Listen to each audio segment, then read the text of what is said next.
ওই চরণের যদি কৃপা আজ আমাদের ভাগ্যে হয়ে যায় তবে আমাদের গোবিন্দকে আপনাদের মোবাইল ঘরে ঘুরতে দেন না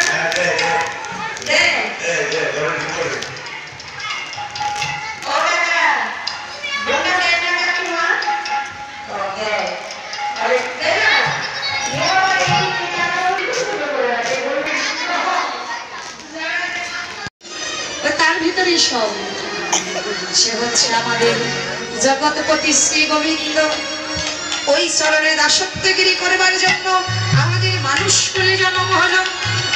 এই মানুষ কুলে জন্ম পেয়ে ওই চরণে দাসত্বগিরি করবার জন্য আর যে পর্যন্ত আমরা ওই চরণে দাসত্বগিরি স্বীকার করতে না পারবো সে পর্যন্ত আমাদের মানব জন্ম বৃথা।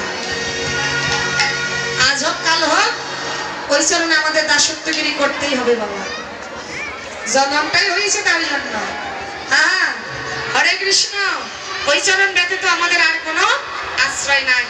নদী যেমন চলতে চলতে যে পর্যন্ত সাগরে গিয়ে না পৌঁছায় সে পর্যন্ত যেমন বাবারে নদীর যেমন চলার শেষ হয় না দাদা, তদ্রূপ আমাদেরও তাই।